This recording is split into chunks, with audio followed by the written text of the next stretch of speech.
Hello, I'm Brett Thorson, and this is a Compute Cycle Deep Dive brought to you by Activity Incorporated. Today we'll be explaining how the Onion Router, commonly known as Tor, works in the background to provide you with network location anonymity. Tor can be downloaded from their website at torproject.org in two different flavors. One option is to download the Vidalia bundle. This would be a good choice if you already have an installation of your own browser and maybe some customizations that you don't want to give up. This carries with it a bit more risk as there is more control put in the hands of the user. To reduce your risk, we recommend downloading the Tor browser bundle. This is a standalone browser that is configured to only use Tor, leaving fewer configuration options, which allows the Tor software to perform its intended function. The Tor browser bundle also includes patches that address privacy problems in Firefox. Because of these patches, there isn't a way for a user to configure their off-the-shelf browser to be as safe as the one included in the Tor browser bundle. One common assumption of Tor is that it provides the user with complete anonymity while surfing the internet. While Tor does hide the computers and networks involved in a conversation, the data the user transmits and receives while using Tor could still give away their identity. This excellent interactive graphic displaying what is hidden from whom is available from the Electronic Frontier Foundation. An example would be if you could transport yourself to a city you've never been in, you'd be fairly anonymous. However, if you start buying things with your credit card and renting cars with your driver's license, your anonymity is reduced. In much the same way, if you use Tor to make purchases with your real credit card, or you are logging into systems with your real name, you aren't getting the full dose of anonymity you might expect. So let's take a look behind the scenes of the Tor applications to see how it actually sets up the routing to anonymize your network location. First, let's build the computer we'll be using in this example. We'll need a computer, and then on that computer we'll install a network card. This computer is also going to need an operating system, so we'll install one of those as well. Last, we'll need a browser to surf the web.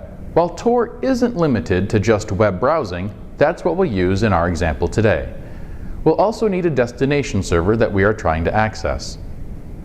On the left is the basic setup most people use to surf the internet. There aren't any VPNs or proxies, and currently there is no Tor proxy or any Tor infrastructure present. As you can see, anyone watching the traffic come out of our network connection can see what server we are accessing. Anyone along the blue line can see who sent the traffic and where the request is going. In addition to those monitoring the internet links, the server can also see who originated the traffic. For the reasons of hiding the source of our traffic from anyone watching it near our connection to the internet and hiding the source from the destination server, we will install Tor. For this example, we'll install a Tor proxy. This is software that is written for many different operating systems. For security reasons, your best bet is to install the Tor browser bundle. Indeed, these days it is difficult to find Tor unbundled, and there is good reason for it. It is easy to misconfigure and have data about your surfing leak out of the Tor system and implicate you and your traffic. So installing the Tor bundle is the best way to go. So we have Tor installed on our computer. The first thing that it does is to connect with its directory servers on the internet. These are trusted and redundant servers set up by the Tor project that list all of the nodes available in the Tor network. Your Tor proxy on your machine will download this information to use to build a circuit. Before a circuit can even be considered, your Tor proxy needs to talk to someone in the Tor network. The first thing it does is to select an entry node. Once an entry node is selected, it will exchange TLS keys with the node and establish a secure connection. The purpose of this connection is to act as an overarching communications method. At this point in time, none of your surfing data is moving around the internet. We're still a good ways away from that point. The Tor proxy on your machine establishes a node-to-node key with the entry node that it has chosen. Once this TLS connection to this entry node has been chosen, communicated with, and secured, it will then attempt to build a circuit. The first message it sends is a create request and sends it to the entry node. The entry node responds with a created response. At this point, a circuit has been created between the Tor proxy and the entry node, and a specific session key has been established just for that link. Once that has been accomplished, our Tor proxy needs to create another hot point. We'll call this our middle node. Because all Tor nodes keep a TLS key with all other Tor nodes, we'll indicate that this is already present. Our Tor proxy then sends a message to the entry node instructing it to extend a circuit to the middle node. The Tor proxy is the piece of software that makes the choice of all nodes, including the use of this specific middle node. When the entry node gets the message from the Tor proxy, it unwraps it using their agreed upon session key number 1 that only the Tor proxy and the entry node know about. It looks at this message and sees that it is being instructed to extend a circuit to the middle node. It sends a create circuit to the middle node, and the middle node responds with a circuit created back to the entry node. The entry node receives this message, encrypts it with session key number 1, and sends it back to the Tor proxy, indicating that the circuit has been extended. In this message is also a session key between only the Tor proxy and the middle node. This is session key number 2. Finally, the Tor proxy needs to select an exit node. It chooses one based on availability and certain rules. It sends a relay request to the entry node. The entry node unwraps it with session key number 1 and finds another relay request within it. The entry node sends this relay request to the middle node. The middle node unwraps this request with session key number 2 and finds another extend request specifying an exit node.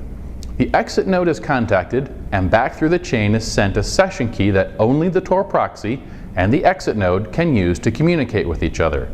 This is session key number 3. This key is also used to validate that the data coming into the Tor proxy is the same data being sent out of the exit node. We now have a telescoping set of tunnels that unwrap much like the layers of an onion. At this point, our request can be sent from the browser to the Tor proxy.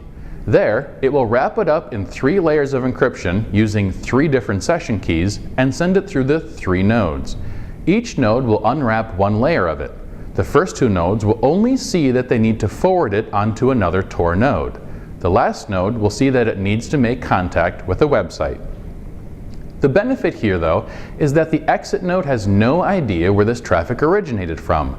This provides the anonymity of origination. However, and this is a big however, if the traffic you sent into the Tor proxy back on our computer is unencrypted, it will also be unencrypted, leaving the exit node. If there are usernames or other identifying information, anyone listening at the exit node or on the link between the exit node and the destination server will be able to detect this information and use it as a piece of data to figure out who you are. Remember when we told you the best way to install Tor was with a browser bundle? That is still great advice, but let's look at what happens should you either not follow this suggestion or you decide to install media players, flash players, or Java on your machine. A website that is very interested in trying to find out exactly who you are and where you are coming from could send your browser a request to load a specific kind of multimedia file or ask it to run Java or Flash. This will make your browser attempt to run an external application which may not be configured to use the Tor proxy. If this were to happen, it might cause your browser or operating system to bypass the Tor proxy and request this file over the regular old internet. If you'd like to prevent ads from being served to your computer, one option is to install the Firefox extension called AdBlock Plus into your Tor browser bundle.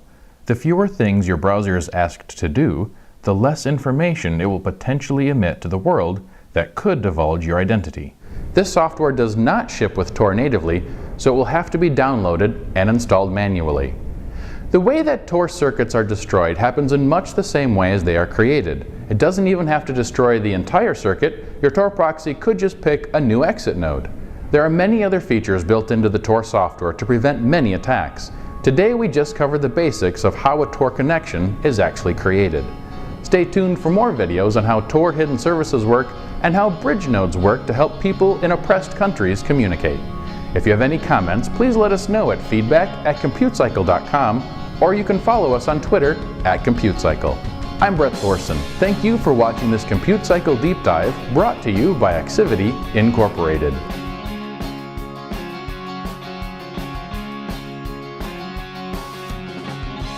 We've just said goodbye, could it be for the last time?